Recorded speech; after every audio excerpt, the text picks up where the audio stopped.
Only Harapan is committed to reforming DBKL.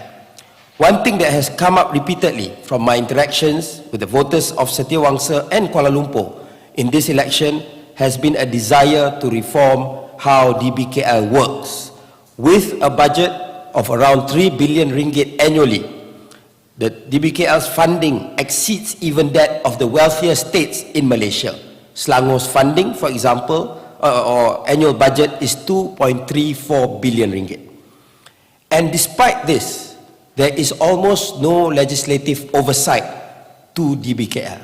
Many of the problems plaguing the capital city, whether overdevelopment or poor quality of infrastructure, is due to this anomaly. Indeed, the current federal government, the Pakatan Barisan Nasional federal government, seems more focused on protecting vested interests rather than the lives and livelihood of the rakyat. Harapan, via the section of our manifesto entitled Greater Democracy, Accountability and Participation at All Levels of Government, has pledged more effective democratization to protect the interests of the people. As the manifesto states, Malaysians have the right to participate in the democratic process at the local government level to ensure that their welfare is safeguarded.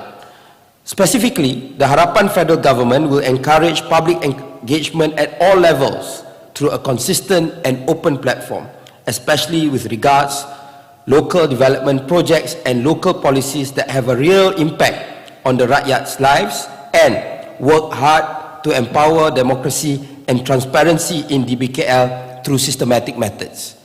This effort will ensure that all Malaysians can elect representation that is reliable, inclusive, and represents the interests of the people and not the developers.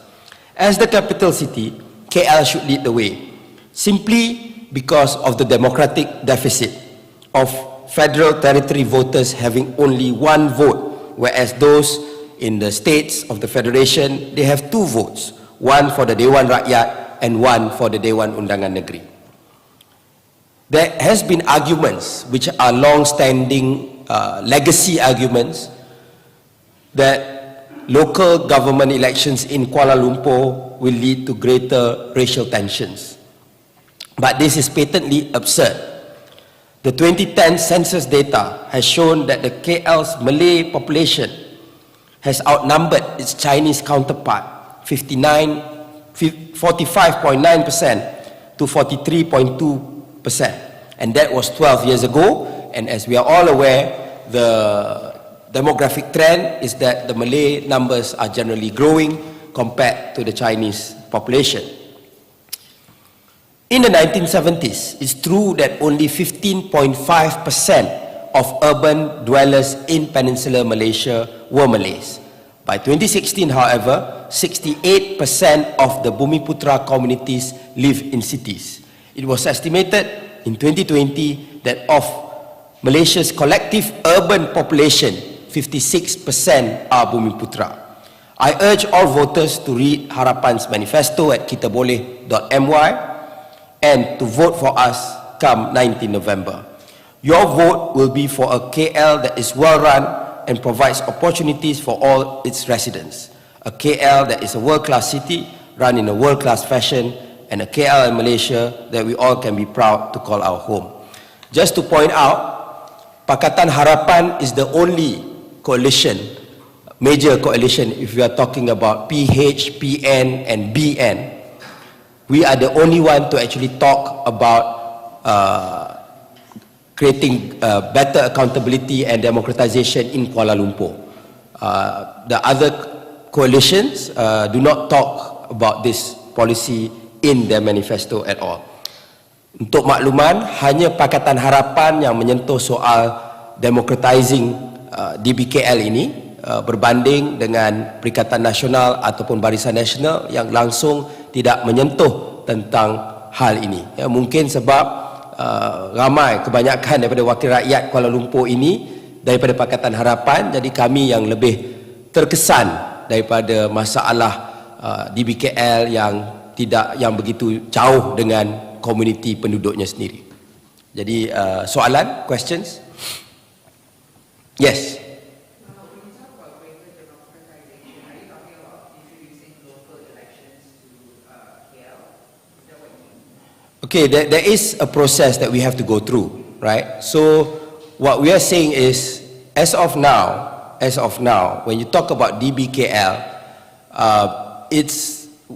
we have the worst, because as much as the local councils in the states, they don't have local council elections, not anymore, but at the very least, you have a mayor, which is traditionally a civil servant, and you have 24 councillors, which are normally political appointees, and that's where the state government will appoint.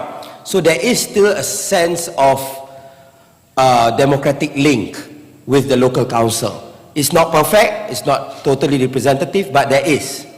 And any decision at all the other local councils can only be taken by the council, the Datuk Bandar and all the councillors. However, in DBKL, legally, all power falls on the Datuk Bandar, individually. Traditionally, he is a civil servant and he will be appointed by the minister.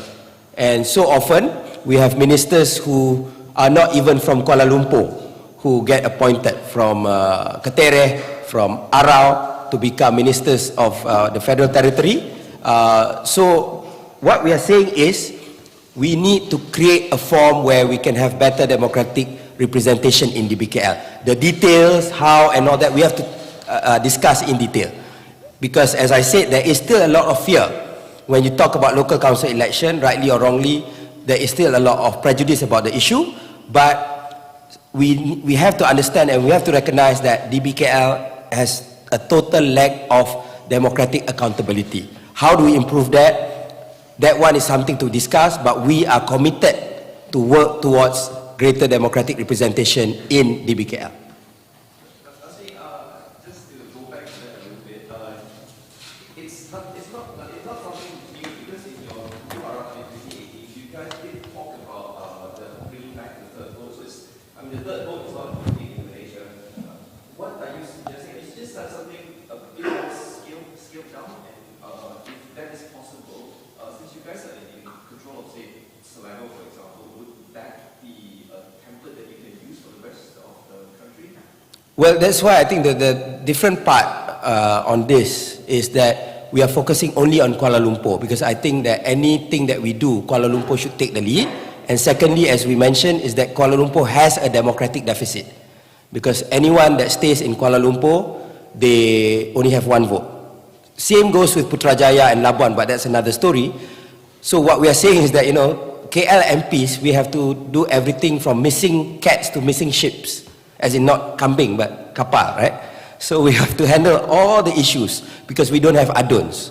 So we need to strike that balance, and maybe, Kuala Lumpur should be that pilot, and we see how we can move on and to show and dispel the myth, the fear of greater democratization at the local government level.